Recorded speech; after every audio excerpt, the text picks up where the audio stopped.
Bienvenue à Ballard pour ce nouveau point presse hebdomadaire du ministère des Armées. Comme d'habitude, il se déroulera en 4 temps. Le premier, nous ferons le point sur les agendas du ministre de la Défense, des Armées, M. Sébastien Lecornu, et de Mme Patricia Mirallès, secrétaire d'État chargée des anciens combattants et de la mémoire. Nous ferons ensuite un point sur les actualités du ministère. Et après notre point presse consacré à la création de l'agence ministérielle pour l'intelligence artificielle de défense, l'AMIAD, notre focus thématique est aujourd'hui consacré au hackathon IA Data Hack pour une nouvelle plongée dans l'action du ministère en matière d'intelligence artificielle. Et c'est Madame la déléguée à la transformation et à la performance ministérielle, Valérie Pénaud, qui nous présentera les tenants et aboutissants. Enfin, le colonel Pierre Godillère, porte-parole de l'état-major des armées, fera le point sur les opérations militaires en cours. Donc je commence avec les agendas s'agissant de M. Sébastien Lecornu. Je vous signale la rencontre prévue avec son homologue allemand, Boris Pistorius. Demain, vendredi, cette rencontre fait suite au déplacement du ministre à Berlin les 21 et 22 mars dernier, qui avait acté des avancées significatives dans les domaines capacitaires et du soutien à l'Ukraine. Comme annoncé, cette rencontre permettra notamment de signer l'accord d'engagement de la phase 1 du programme MGCS, ce programme conjoint qui vise à produire le char du futur à horizon 2040-2045. Une conférence de presse aura lieu à l'issue et permettra de revenir plus en détail sur les enjeux de ce programme et de la coopération bilatérale de défense de manière générale. Lundi prochain, le 29 avril, le ministre des Armées sera en Corse. Il se rendra à la base aérienne 126 de Solenzara, puis au camp Rafali à Calvi, où il accueillera son homologue italien, le ministre de la Défense, Guido Crosetto. L'entretien avec son homologue sera l'occasion de signer la lettre d'intention sur la coopération terrestre. La presse est conviée à ce déplacement et les médias intéressés peuvent s'inscrire jusqu'à dimanche. Le mardi 30 avril, le ministre sera au 2e régiment de Saint-Christol pour la commémoration de Cameron. Enfin, du 3 au 7 mai prochain, Sébastien Lecornu effectuera une visite officielle en Indonésie et au Vietnam. Il mènera une série d'entretiens officiels et il participera également aux cérémonies de commémoration du 70e anniversaire de la bataille de Dien Bien Phu. Ce déplacement est également ouvert à la presse. Je passe maintenant à l'agenda de Mme Patricia Mirallès. Vendredi 26 avril, la secrétaire d'État assistera à la remise de drapeaux par les anciens combattants du lycée Pompidou à Castelnau-le-Lay. Le dimanche 28 sera consacré à une série de séquences mémorielles avec une participation donc à plusieurs événements. La première, la journée nationale du souvenir des victimes et des héros de la déportation. L'inauguration de l'œuvre mémorielle en hommage aux Juifs de France morts dans les camps d'internement, fusillés, exécutés et morts en déportation dans les convois de répression durant la Seconde Guerre mondiale. La cérémonie au mémorial des martyrs de la déportation. Et enfin, le ravivage de la flamme de la nation à l'Arc de Triomphe. Je commence notre point actu avec un sujet qui n'est pas sans rappeler notre point presse du 11 avril sur le groupe aéronaval. Après la réussite du premier double tir simultané de missiles de croisière navale le 18 avril, la Marine nationale a réalisé avec succès 2 tirs de missiles antiaériens. Le 23 avril, peu après leur appareillage pour la mission Aquila, la frégate de défense aérienne Chevalier-Paul et le porte-avions Charles de Gaulle ont tiré à quelques heures d'intervalle un missile antiaérien Aster 30 et un missile antiaérien Aster 15. Dans le cadre d'un exercice de préparation opérationnelle, le Chevalier-Paul, qui avait le rôle de chef de la défense aérienne du groupe aéronaval, a neutralisé une menace aérienne à grande distance à l'aide d'un missile antiaérien Aster 30. Et le Charles de Gaulle, quant à lui, a tiré avec succès un missile Aster 15 atteignant sa cible aérienne. Ces tirs entraînent les équipages à faire face à des situations de haute intensité susceptibles d'être rencontrées par les bâtiments de combat de la marine. Ils attestent de l'exigence de réalisme apportée à l'entraînement des forces et ils sont aussi une preuve de savoir-faire de la Marine nationale et de l'expertise de la Direction générale de l'armement. Je passe maintenant à l'exercice Orionis 24. l'armée de l'air et de l'espace conduit pour la deuxième fois l'exercice Orionis de perfectionnement du maintien en conditions opérationnelles aéronautiques. Dans ce cadre, un séminaire avec l'ensemble des acteurs compétents se tient ce jour à Balard, présidé par le général de corps d'armée Philippe Morales, major général de l'armée de l'air et de l'espace. Cet exercice est pleinement ancré dans notre actualité stratégique, face notamment au retour des conflits de haute intensité. Et il vise à contribuer à la transformation de l'écosystème de maintenance qui doit devenir plus agile, plus rapide et plus adaptable aux différents niveaux de risque. Orionis 24 poursuit 3 grands objectifs. Le premier, c'est l'acculturation des bureaux d'études industrielles et étatiques à la culture et aux contraintes opérationnelles. Le deuxième, c'est le processus de réparation de dommages liés à l'emploi en opération. Et le troisième, c'est le retour des aéronefs en zone sûre pour des opérations de maintenance lourdes. Orionis 24 simule pour ce faire plusieurs dommages sur aéronefs dans le cadre d'exercices opérationnels tout au long de l'année sur l'ensemble des flottes des 3 armées et dans tous les théâtres d'opération.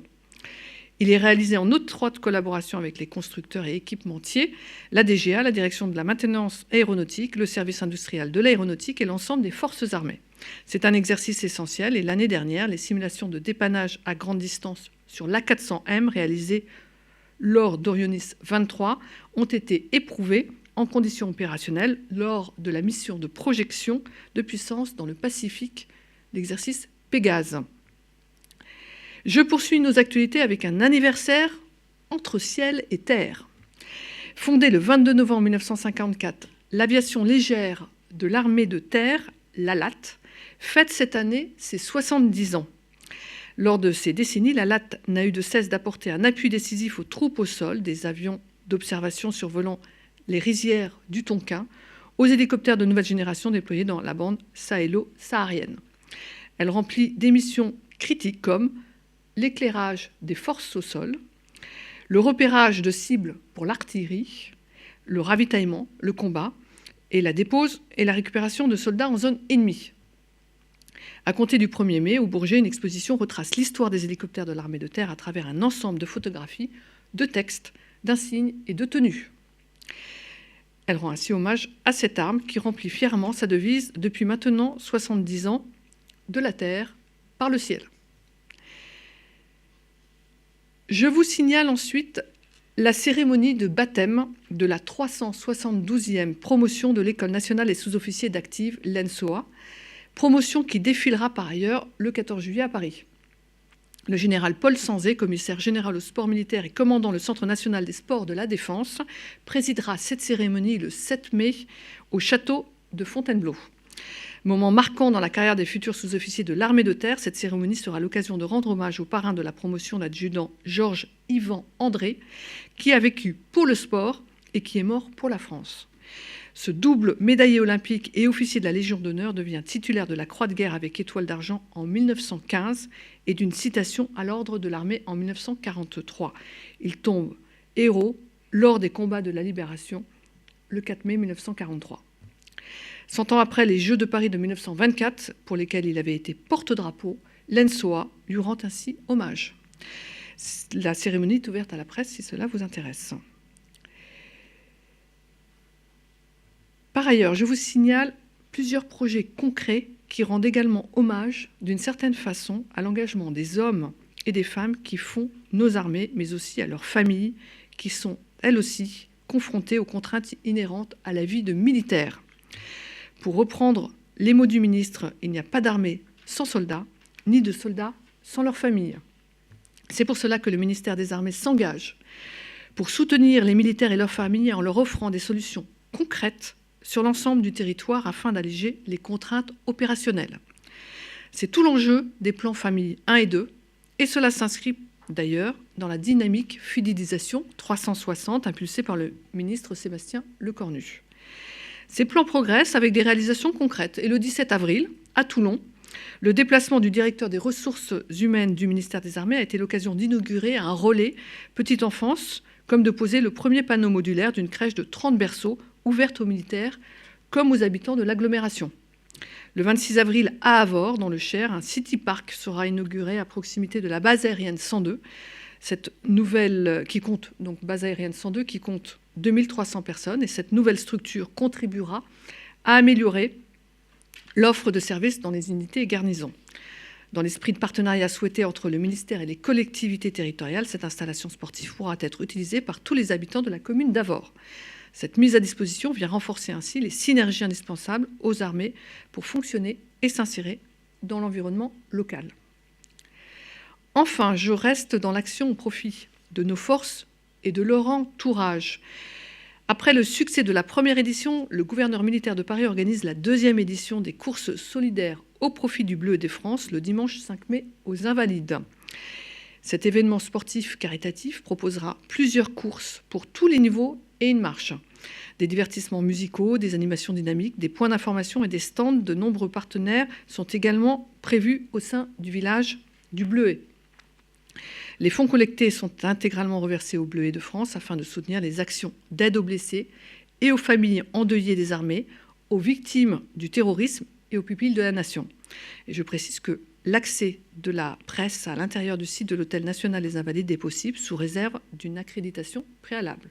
Vous pourrez par ailleurs également participer à la course si vous le souhaitez. Place maintenant à notre focus thématique dédié cette semaine aux IA Data Hack organisé par le ministère des Armées qui se déroule jusqu'à ce soir à l'école Albert School à Paris. Sébastien Lecornu l'avait annoncé, l'armée française doit prendre tout de suite le virage de l'IA. En effet, l'intégration progressive de l'IA est essentielle en vue de disposer des briques technologiques nécessaires pour basculer sur les nouvelles générations d'armement, pour transformer en profondeur les métiers administratifs et de soutien, et pour que la France puisse disposer de solutions d'IA souveraines et s'imposer comme une référence en la matière, et notamment, bien sûr, dans le domaine militaire. Tout ceci permettra de préserver sa capacité à faire face aux défis stratégiques de demain, et le ministère y travaille de longue date et a encore renforcé ses efforts dans ce sens.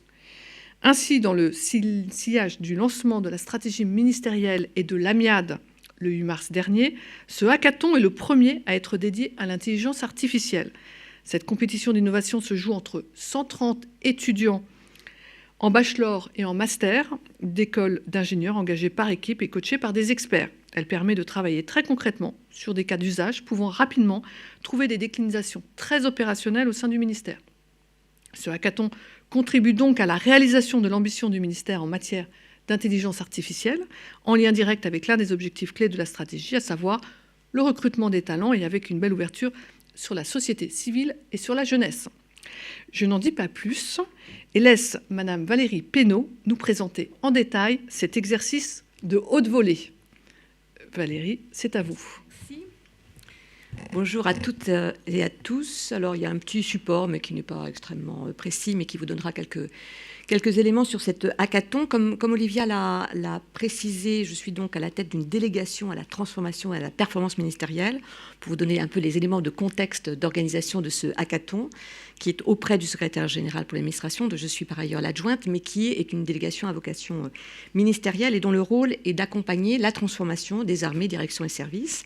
Et pour ce faire, dispose à la fois de capacités de conseil interne, de capacités numériques et de capacités en matière d'intelligence artificielle, et qui, dans ce cadre, s'inscrit donc pleinement dans le nouvel écosystème ministériel aujourd'hui piloté par l'AMIAD, dont le décret d'ailleurs sort aujourd'hui au journal officiel, et dont le directeur Bertrand Comte-Pierre préside d'ailleurs le jury de cet hackathon. Alors, pourquoi un hackathon ? Parce qu'au titre de la transformation, c'est un mode opératoire qui nous semble toujours très intéressant pour être un facteur d'accélération et de mobilisation autour d'une thématique. Nous en avions déjà organisé par le passé autour des données d'énergie, il y a 2 ans. Et puis, nous en avons encore organisé un avec le pôle Léonard de Vinci, il y a peu de temps, sur le futur du travail. Évidemment, l'intelligence artificielle s'imposait comme un domaine privilégié d'organisation de ce type de compétition d'innovation. Et donc, nous avons décidé de le faire avec l'ensemble de la communauté du ministère des Armées, en partenariat avec plusieurs écoles d'ingénieurs. On va peut-être passer à la slide suivante et qui vous donne en fait l'ensemble du contexte de cet événement qui se déroule donc depuis depuis 2 jours. On est au dernier jour aujourd'hui. Les livrables seront fournis par nos étudiants en début d'après-midi, avec, comme l'indiquait Olivia, 4 défis qui sont en lien direct en fait avec des cas d'usage du ministère des Armées, même si évidemment on ne les fait pas travailler sur des données de nature militaire, mais qui peuvent avoir pour nous de l'intérêt que des esprits véloces et volontaires se penchent sur ces cas d'usage. Le premier, c'est similarité. C'est un travail pour augmenter les performances d'un modèle qui est en capacité d'identifier et de classer des objets qui visuellement sont extrêmement similaires. Donc c'est de la vision par ordinateur. Alors, ça peut évidemment s'appliquer à des objets de nature militaire. On les fait travailler, nous, sur un dataset de voitures, qui est en fait dataset de Stanford, et qui, donc, les oblige à travailler sur de la vision par ordinateur et pour améliorer la performance de ce modèle. Le second défi s'appelle donc acoustique. Donc je pense que vous connaissez un peu tous le projet d'Oreille d'Or. C'est évidemment, on pense immédiatement à des capacités d'usage en matière de sous-marins, mais dans le cas précis, c'est d'améliorer un modèle qui permet de localiser des êtres humains dans des pièces à partir de l'environnement acoustique. Et là, je dois dire que c'est un peu plus compliqué parce qu'on se rend compte que les élèves ont l'habitude de travailler sur des données textuelles, sur des données visuelles, beaucoup moins sur des données acoustiques. Donc, il a fallu bien qu'on les accompagne. C'est un peu plus compliqué. Le troisième défi est un défi aussi intéressant et qui, évidemment, a des cas d'usage, pas uniquement, évidemment, pour le MINARM, qui est la capacité que nous pouvons avoir d'identifier des textes qui ont été générés par l'IA générative et non pas par des humains, ce qui, évidemment, se prête à des questionnements que nous nous posons tous aujourd'hui avec la généralisation des informations fournies par l'intelligence artificielle. Et c'est un défi qui est passionnant et dont le jury sera d'ailleurs présidé par Stéphanie Cher, qui est la déléguée interministérielle au numérique et pour qui c'est un sujet évidemment d'actualité.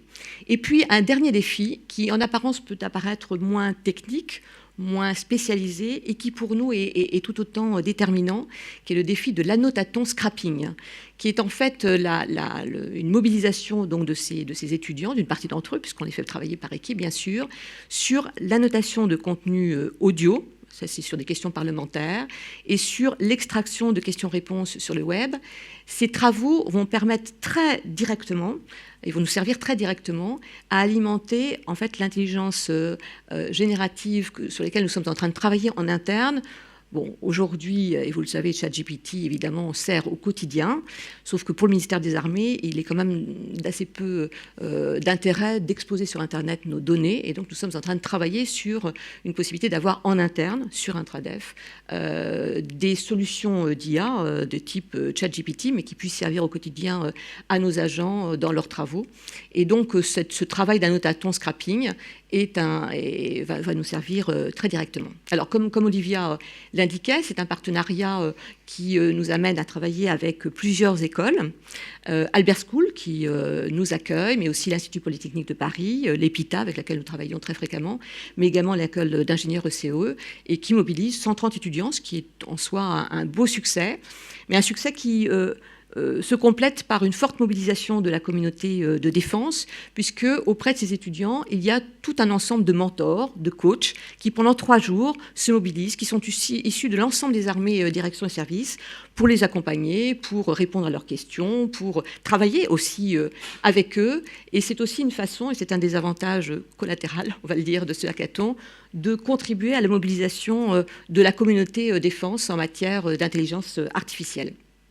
Ils rendent leurs travaux à 14h. Ils ont travaillé une partie de la soirée hier soir, et un jury final qui est présidé donc par Bertrand Rondepierre, mais qui associe des très hautes autorités du ministère, mais comme j'indiquais aussi, Stéphanie Cher de la DINUM les remettra leur prix ce soir. Ils sont très studieux, ils travaillent énormément, et c'est pour nous, je crois, un beau succès. Alors, Le hackathon, évidemment, nous ne sommes pas complètement convaincus qu'il va se transformer immédiatement en recrutement pour le MINARB, parce qu'ils sont jeunes, ils sont encore dans un parcours évidemment d'excellence. Mais pour nous, c'est important parce que, outre le fait qu'ils travaillent donc sur des cas d'usage pour lesquels ce qu'ils vont pouvoir apporter peut nous servir à court terme, c'est une façon de créer des partenariats avec des écoles de formation sur des profils qui sont pour nous des profils intéressants. Je pense notamment à Albert School, qui associe à la fois une expertise en matière de data, mais aussi une expertise alors en matière de business. Quand je dis ça, on se dit bon, ça n'a pas vraiment de rapport avec le MINARB, mais l'association, ou tout au moins l'intérêt porté au métier en liaison avec le travail sur les data est pour nous intéressant, et on réfléchit à la façon d'apporter éventuellement une réflexion sur l'action publique, et pas uniquement sur le business. Et on sait que ces partenariats nous serviront sur la durée pour accueillir des stagiaires, pour accueillir des apprentis, et puis demain pour accueillir les futurs talents dont on a tous désespérément besoin en matière d'intelligence artificielle, puisque avant d'avoir des réseaux de neurones intelligents, il faut des neurones tout court, et qu'on est un peu tous dans cette course de séduction aussi. Et le ministère des Armées a beaucoup pour séduire des experts en intelligence artificielle. On a un terrain de jeu absolument incroyable. Et donc cet hackathon, c'est aussi une façon de présenter le ministère de façon différente, de le faire connaître de façon différente, et de se dire que peut-être demain, après-demain, un de ces 130 jeunes reviendront frapper à la porte du ministère en disant « Voilà, je vous ai connu à l'occasion d'un hackathon, ce que vous faites m'intéresse, me passionne. J'ai discuté avec, à l'époque, un représentant de l'armée, de la marine qui travaille à Toulon. J'ai travaillé à l'époque avec un représentant de l'armée de l'air ou de la DGSE. Voilà, vos métiers m'intéressent et je viens vous rencontrer. » Voilà. Merci beaucoup, Valérie. Est-ce que vous avez des questions ?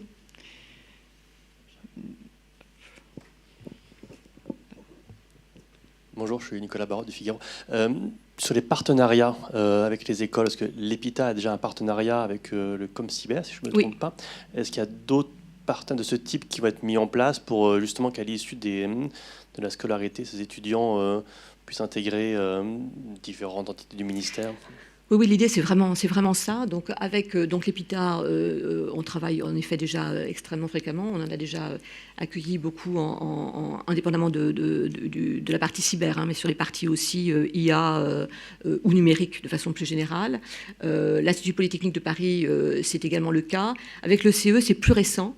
Et avec la Bad School, on n'avait pas eu l'occasion de le faire encore. Et donc, l'idée, c'est sans doute, d'abord de s'inscrire dans la durée avec ces écoles. Sur le sujet, par exemple, d'Albert School, mais ce n'est pas uniquement le seul. En fait, ils organisent eux-mêmes, dans le cadre de leur scolarité, des hackathons qui durent sur des temps beaucoup plus longs, sur 3 semaines, auxquels on pourrait très, très légitimement contribuer. Il y a d'autres écoles, notamment sur la PAC parisienne, mais pas que, qui évidemment s'inscrivent elles aussi dans la démarche d'intelligence artificielle et dont les profils peuvent nous intéresser. C'est-à-dire qu'on a évidemment, par définition pour le ministère, toutes les écoles qui sont sous tutelle de la DGA et les plus prestigieuses d'entre eux, mais on a aussi impérativement besoin de profils sortis master, voire sortis bachelor, et qui viennent nourrir nos équipes. Donc l'objectif, c'est bien ça, d'avoir des partenariats sur la durée. Okay. Et sur la transformation du ministère en termes d'utilisation des technologies d'IA, est-ce que vous pouvez un peu développer, en dehors des cas d'usage purement militaire, vous avez parlé d'un chat GPT pour les MINARM, vous pouvez un peu développer sur ce sujet et les usages en interne qui seraient faits de l'IA ? Oui. L'intelligence artificielle est, de toute façon, vous le savez déjà, évidemment de façon très approfondie, va avoir des impacts considérables sur tous les métiers administratifs et de soutien.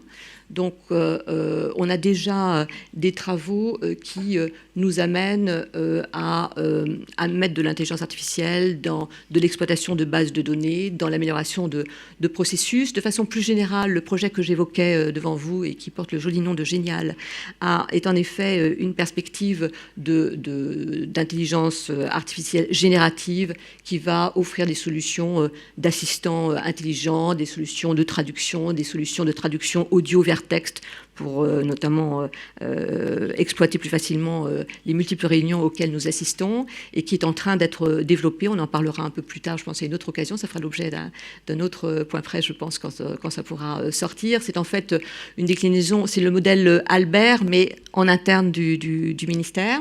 Et puis, on a aussi des cas d'usage qui sont des cas d'usage d'exploitation de bases de données, mais avec en production tout ce qui prend pour nous un temps impératif et très considérable, d'exploitation par exemple de toutes les questions parlementaires, et donc la capacité aussi de générer plus de valeur dans la façon dont on les traite. On travaille actuellement avec le contrôle général des armées pour avoir une capacité d'exploitation de la base documentaire considérable dont il dispose. On est en train de travailler avec la RH sur des projets en matière d'intelligence artificielle, à la fois sur la gestion des compétences, sur un certain nombre d'accélérations de processus. Donc on a aujourd'hui, alors le ministère a à peu près identifié 400 cas d'usage, beaucoup sont militaires. On en compte environ une cinquantaine, voire une soixantaine, sur la partie plus administrative des choses. Et à quel horizon ce sera vraiment adopté et mis en œuvre? Alors, le projet génial dont je vous ai parlé, l'objectif, c'est d'avoir une première expérimentation, mais déjà à grande échelle, à partir de l'été, d'autant plus qu'il est déjà expérimenté sur la partie état-major, sous le joli nom de Vauban, et qu'il fonctionne déjà de façon assez satisfaisante. Donc, l'extension plus générale, c'est à partir de l'été, donc très vite. Et en termes d'acculturation des personnels, est-ce que les gens sont prêts à faire confiance à de l'IA? Alors ça, c'est vraiment un des sujets majeurs. En fait, le déploiement de ce type de solution ne peut se faire que s'il est en effet accompagné à la fois d'informations sur les précautions d'usage, sur les conditions d'utilisation, sur ce qu'on peut en attendre et ne pas en attendre aussi, parce que le risque parfois c'est aussi d'avoir beaucoup de frustration. Donc nous travaillons en parallèle sur des éléments de conduite du changement. C'est pour ça que là on retrouve aussi l'autre casquette de la DTPM dans sa partie accompagnement au changement et conseil interne. On a tout un sujet en effet de sensibilisation, de formation, également pour rassurer une partie des utilisateurs à venir qui peuvent évidemment voir naturellement dans le déploiement de l'intelligence artificielle un risque pour une partie de leur métier. On en est objectivement encore aujourd'hui assez loin. On est plutôt dans un sujet de transformation des métiers. Et donc l'un des enjeux majeurs d'ailleurs de la partie donc, conseil interne de ma délégation, c'est sans doute sur l'année qui vient de commencer à travailler sur l'impact de l'IA sur un certain nombre de process en matière RH, mais pas que, sur donc la transformation des métiers que ça va engager, mais sur une transformation des métiers, pas sur une disparition des ressources en la matière, on est plutôt sur une transformation des métiers. Vous ne sauriez pas dire combien de métiers ne seraient pas menacés, mais seraient... Non, pas menacés, ça c'est clair que non. En fait, c'est assez difficile parce que quand on s'intéresse au sujet, aux études qui ont déjà été conduites, les chiffres sont, en termes d'évolution, par exemple, de productivité, sont en fait extrêmement variables. Et surtout, la durée de mise en œuvre et donc d'impact est variable. Or, on voit bien qu'on est dans un phénomène d'accélération. C'est-à-dire que même les chiffres qu'on a sur les 10 dernières années ne sont sans doute pas ceux qu'on va avoir dans les 5 prochaines années. Donc, c'est pour ça qu'il faut que de notre côté, nous accélérions aussi. En revanche, moi, je suis pratiquement convaincue, et là, je ne parle que de la partie administrative, qu'en fait, la totalité du spectre, qui est par exemple celui du secrétaire général pour l'administration, va être impacté, que ce soit la partie des affaires juridiques, la partie des affaires RH, le sujet des infrastructures où l'intelligence artificielle va intervenir. Donc on est bien dans, en effet, une transformation en profondeur qu'il faut anticiper, préparer et accompagner dans les prochaines années. Et juste sur la donnée, parce qu'il y a un débat, une question sur la notation de la donnée. Oui. Est-ce que déjà c'est la même chose pour vous, SGA, et pour tout l'aspect vraiment opérationnel? Est-ce que c'est mutualisé, comme on va annoter la donnée au ministère? Et est-ce que vous pouvez un peu décrire où vous en êtes dans ce travail? Alors, la donnée, comme vous le dites, c'est absolument essentiel. C'est vraiment, évidemment, le carburant, notamment l'intelligence artificielle, mais pas que, au demeurant. Il y a une structuration qui est en train de s'accélérer au sein du ministère, sous l'impulsion de la MIAD, mais pas que, également sous l'impulsion de la DGNUM. Et donc, on est en train de structurer des centres d'expertise IA et données qui vont contribuer à cette structuration et cette capacité aussi d'accès aux données. On est en fait en train de changer notre paradigme également numérique et informatique. On bascule dans une conception complètement data-centrée qui va prendre un peu de temps, mais qui aussi s'accélère sur un certain nombre de sujets. Je ne m'avancerai pas sur le sujet, sur la partie opérationnelle, même si évidemment nous allons partager des données, notamment en matière RH, mais par exemple, la nouvelle conception du futur système d'information en matière RH est une conception complètement data-centrée qui transforme très profondément l'approche de notre architecturale, de notre dispositif d'ensemble, mais également la façon dont on va l'utiliser et l'exploiter. Nous allons passer maintenant au point sur les opérations militaires avec le colonel Pierre Godillère, porte-parole de l'état-major des armées. Merci Madame la Directrice. Bonjour Monsieur Kneber, Monsieur Sarrat, bonjour Monsieur Barotte. Et bonjour à ceux qui nous écoutent. On commence assez traditionnellement par la mer Baltique. C'est parti. Où le chasseur de mines tripartite, l'Aigle, est actuellement déployé au sein du groupe de guerre des mines de l'OTAN, le SNMC MG1, dont je vous fais grâce du détail. Il a entamé sa première semaine de participation à un exercice OTAN, donc Open Spirit 24, dans la baie de Nava, en Estonie. Et il fait cet exercice avec 13 nations alliées, dont la Suède et la Finlande, qui ont été nouvellement intégrées à l'Alliance. On poursuit vers le sud, toujours en Estonie, avec la mission Lynx, qui du 16 au 18 avril a conduit des exercices aux côtés des volontaires de l'Estonian Defense League. Et la compagnie d'infanterie légère qui est déployée s'est entraînée au combat de tranchées à Ruja. L'entraînement consistait en une succession de manœuvres offensives et défensives pour prendre d'assaut ou défendre des tranchées, de jour comme de nuit. Et tout ceci s'est passé dans un contexte tactique exigeant, avec un haut niveau de développement de l'interopérabilité entre la compagnie d'infanterie légère et les volontaires estoniens. En Pologne, nous avons déployé un avion ravitailleur MRTT, Phoenix, au profit de l'Alliance, le 22 avril. Cet avion a décollé de la base aérienne d'Istres vers la base OTAN de Powicz, en Pologne. Cette délocalisation, ce qui est intéressant à noter, c'est qu'elle s'est déroulée avec une très faible empreinte logistique. C'est un concept que nous mettons en œuvre pour le déploiement de ravitailleurs, mais aussi de chasseurs, et profitant en fait de cette interopérabilité, notamment entre les bases aériennes et les vecteurs de l'Alliance. Le MRTT a réalisé 2 vols au profit des F-16 polonais et délivré 20 tonnes de carburant en vol.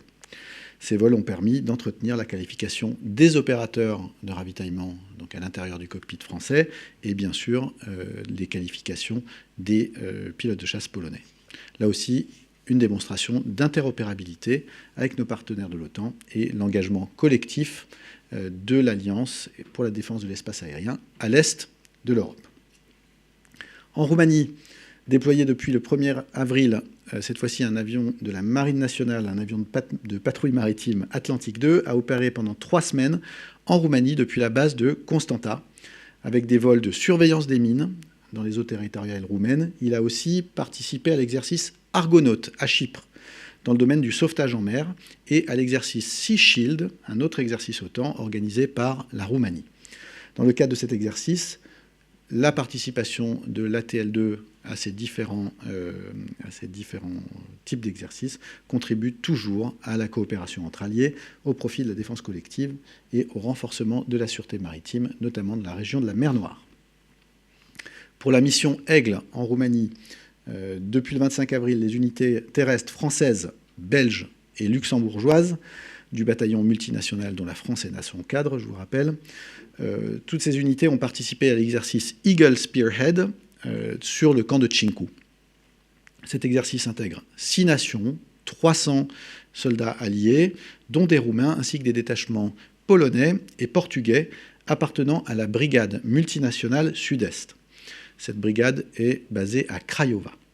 Tout au long de la séquence, les unités ont mené des manœuvres de combat mécanisées et un exercice, là encore, qui vise à approfondir l'interopérabilité des unités à l'occasion de manœuvres interarmes en les entraînant au combat blindé de haute intensité.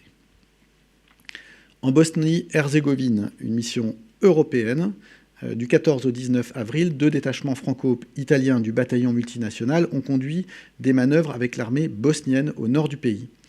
Ce déploiement vise à approfondir les procédures communes entre la Strategic Reaction Force, la SRF, de EUFOR Althea, une mission de l'Union européenne, et les forces armées bosniennes pour contribuer au maintien d'un environnement stable et sécurisé en Bosnie-Herzégovine. Les pays de l'Union européenne sont résolument engagés au sein de EUFOR Althea et œuvrent quotidiennement pour assister les autorités locales dans le maintien de la stabilité de la zone. On bascule au Proche et Moyen-Orient.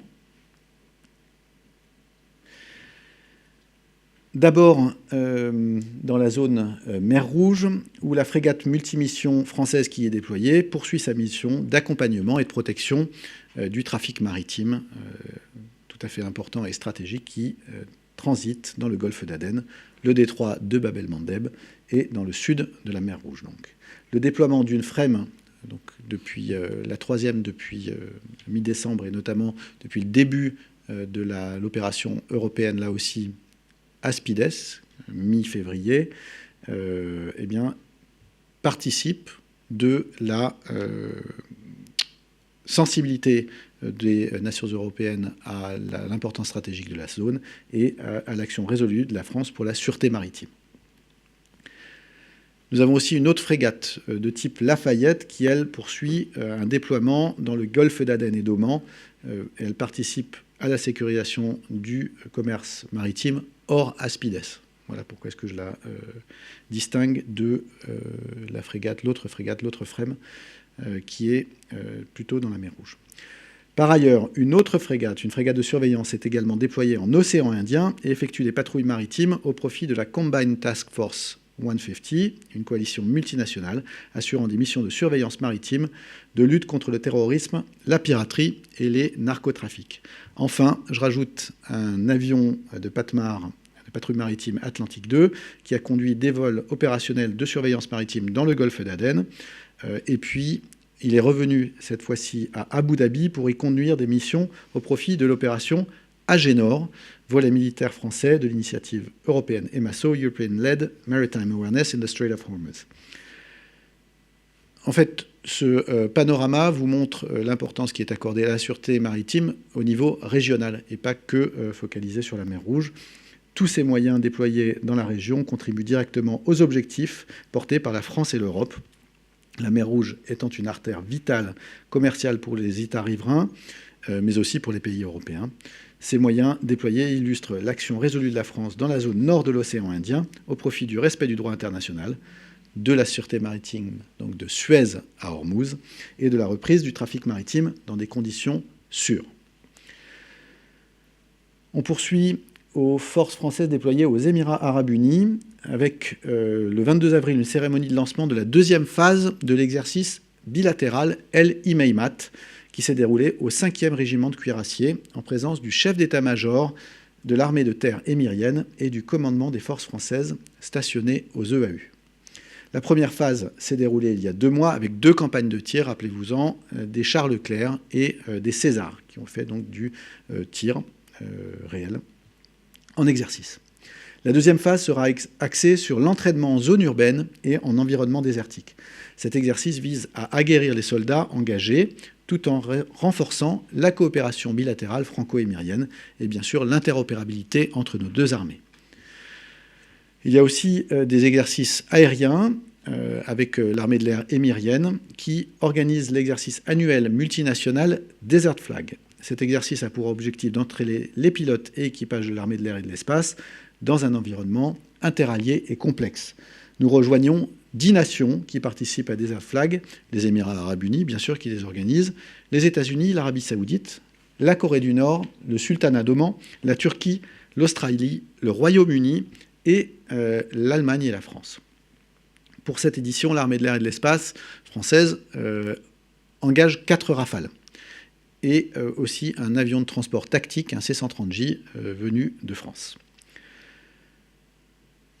Dans le cadre de l'opération Chamal, les Rafales de la base aérienne projetée au Levant, eux, poursuivent leurs actions au profit de la coalition en effectuant 8 sorties aériennes depuis la semaine dernière.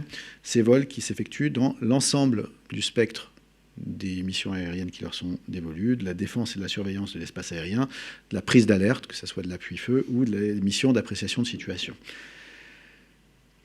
Et par ailleurs, ces mêmes Rafales ont pu conduire avec les Irakiens, le 22 avril 2024, une nouvelle mission d'entraînement au profit de plusieurs contrôleurs de défense aérienne irakiens qui simulaient en fait un combat 1 contre 1.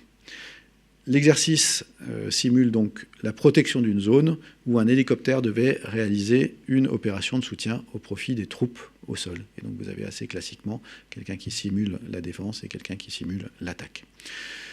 Ces vols sont réguliers, s'appellent des vols d'intégration de partenaires, de nations partenaires, Partner Nation Integration, et ceci permet de poursuivre l'entraînement des contrôleurs de défense aérienne irakiens, conseillés et partageant aussi leurs procédures avec des contrôleurs français détachés directement au sein de leur centre de contrôle.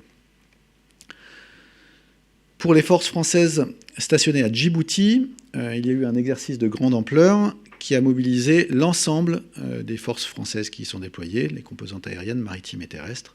Plusieurs séquences opérationnelles ont été ainsi menées dans un environnement désertique exigeant, un débarquement amphibie d'engins blindés, un posé d'assaut, des opérations aéroportées, des combats terrestres simulés dans un cadre relevant de la haute intensité.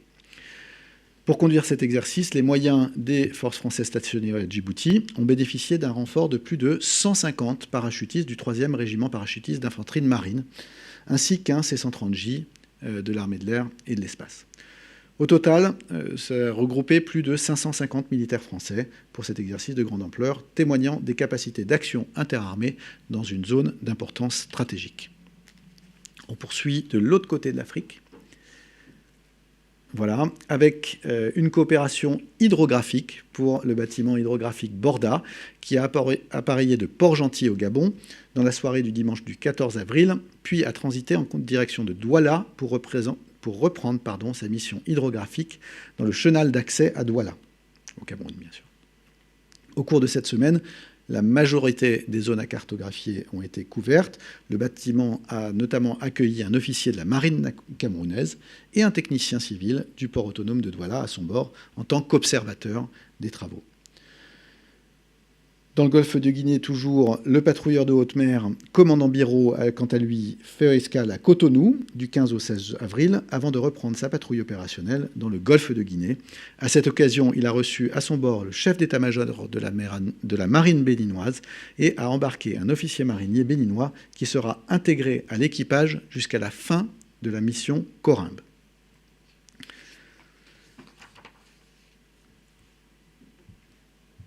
On bascule au sud. Très bien. Depuis le 15 avril, dans la zone sud de l'océan Indien, une équipe NEDEX, donc des FASOI, des forces armées dans la zone sud de l'océan Indien. NEDEX, c'est la neutralisation, l'enlèvement et la destruction d'explosifs, je vous rappelle. Conduisent un partenariat avec les forces de sécurité mauriciennes. Les militaires français ont pu encadrer et accompagner leurs partenaires mauriciens dans la destruction de munitions périmées dans le milieu civil. Donc de la destruction au Conseil en matière de conservation des munitions, l'expertise française dans ce domaine, unique dans la zone de l'océan Indien, concourt à la sécurité des Mauriciens et réaffirme les liens entre les deux armées. En parallèle, depuis le 15 avril, un détachement d'instruction opérationnelle sanitaire des FASOI, encadré par la direction interarmée du service de santé, mène des actions de formation conjointe avec les forces armées malgaches. Cette coopération vise à apporter l'expertise médicale sur des actions de sauvetage au combat, du niveau du simple combattant jusqu'à celui du médecin, en passant par les auxiliaires sanitaires. Ces échanges de procédés menés régulièrement assurent bien sûr un haut niveau d'interopérabilité entre la France et ses partenaires. Et on va basculer cette fois-ci vraiment à l'est, avec la frégate de surveillance Vendémiaire, qui est déployée dans le cadre de sa mission Asie depuis le 29 février. Elle a accosté le 22 avril à Puerto Princesa, aux Philippines, et la frégate de surveillance entame sa participation à un exercice d'envergure qui s'appelle Balikatan 24 et qui consacre ce début de semaine à la préparation dans le détail des activités menées avec les partenaires. C'est un exercice qui rassemble près de 17 000 militaires en tout, des militaires philippins, américains, mais également australiens. La frégate Vendémiaire participe à la phase d'exercice multilatéral maritime de Balikatan dans les domaines de la sécurité maritime et du HADR, donc Humanitarian Assistance and Disaster Relief. Voilà les deux focus de la participation de la frégate de surveillance. Toujours dans le but de développer l'interopérabilité avec nos partenaires dans le Pacifique Sud en tant que pays riverain et souverain de la zone. Dans les Amériques, je vais passer directement à la mission Jeanne d'Arc, que nous suivons donc depuis le lancement à ce point presse. Composé du porte-hélicoptère amphibie Tonnerre et de la frégate de type Lafayette Guéprat, le groupe a quitté Rio de Janeiro le 20 avril et mis le cap vers l'Argentine, son prochain port d'escale. Pour mémoire, les activités de coopération entre les forces armées françaises et brésiliennes, dont le point d'orgue a été l'exercice Marambaia 24, le 15 avril, ont mobilisé au total près de 2200 militaires, 6 bâtiments de surface, 6 hélicoptères et plusieurs engins de débarquement amphibie, ainsi que des chars amphibies brésiliens, les AAV. Cette séquence a illustré la forte coopération qui lie les armées françaises et brésiliennes, et elle a été l'occasion, entre les deux partenaires, de partager leur savoir-faire opérationnel dans les domaines maritimes, amphibies, combat urbain, tout en contribuant au volet de coopération et de formation, bien sûr, de la mission Jeanne d'Arc qui embarque des officiers élèves à bord. J'ai terminé ce rapide tour des opérations, je suis prêt à prendre quelques questions.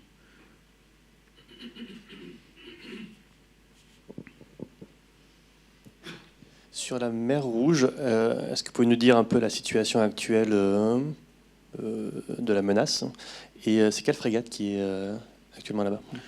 Je commence par la deuxième réponse. On ne détaille pas le nom des bateaux, des bâtiments dans les zones sensibles pour des raisons de protection des équipages et de l'engagement multilatéral que nous menons dans la zone. C'est une frégate multimission. Voilà. La première question, c'est la nature de la menace. La menace, notamment provenant des Houthis.